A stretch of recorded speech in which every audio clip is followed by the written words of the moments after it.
You know, I think about an article in the Washington Post about 6 or 7 years ago that highlighted the closure of rural hospitals. And it was an epidemic, still is.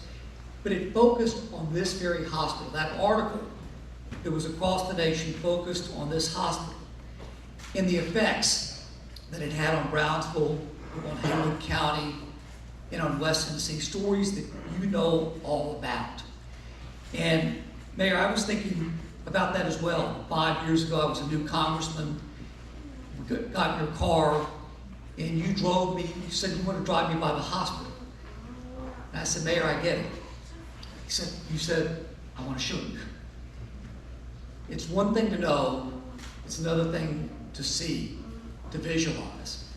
This building, this now Dr. Braden beautiful building that was boarded up, dilapidated, run down, vacant, so much difference to where it was 5 years ago today. And so I think that once this hospital is open and the patients that you can serve, close to 50 beds, this emergency room, a pharmacy that'll be 24/7 right here in Brownsville and in Haywood County. And I also think about the incredible investment for our community and for West Tennessee, dedicating to rebuilding America's rural healthcare system. And I want to thank everybody. You know, mayors, you were talking about, I think it was October of 2020, Dr. Braden, when we were right out here. A lot of you were here too. And Dr. Braden, you talked about your commitment to reopening this hospital and to serving people in Haywood County and in West Tennessee. And in some ways it did seem like a little bit of a pipe dream, very frankly. And that's not that long ago. That's just 12, 13 months ago. And here we are now with the reopening. You know, you think about all the great things that are happening in Haywood County and in West Tennessee, specifically with the investment that Ford Motor Company and SK Innovations are making here. And when we were touring mayors and Dr. Braden back in maybe July of this year, last year rather, 6 months ago when that announcement had not been made. And you think about, there are a lot of pieces to the puzzle that made this Blue Oval City a reality. This is a very big, important piece, the reopening of this hospital. And Senator Wally, you talked about the closing of hospitals. I think you're exactly right. You think about all the hospitals that have closed, rural hospitals, across the nation in the last 10 or 12 years. This is the only one in the nation, the only one that have closed down that's reopening. You know, you talk about leadership. A lot of you have talked about leadership. There are a lot of people in this room, right here, right now, that have gone into making this a reality.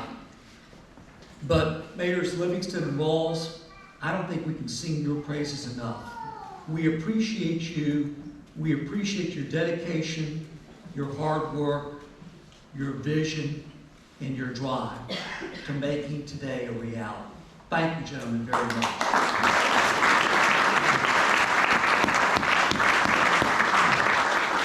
And Michael, and especially Dr. Braden, we thank you. This is an investment in our community, but it's your investment.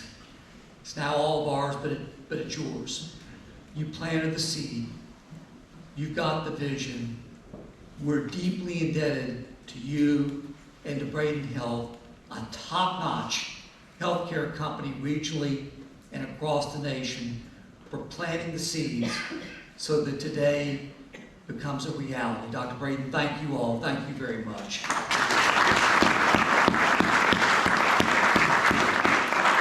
I will say to you what Elizabeth Taylor said to her fifth husband, I'm not going to keep you much longer. I guess she probably really said that to all of her husbands, probably. It is truly a monumentous day. And as we start 2022, and we think about all the great things A lot of us have talked about the census and how over 10 years parts of West Tennessee have lost population. Ladies and gentlemen, with what we're doing today, I have no doubt that in 10 years from now, when the next census is taken, that Haywood County grows, West Tennessee grows. This is a great place to work. It's a great place to raise a family, educate your children, and grow as a community. This is a part of it. May God bless you all. Thank you very much.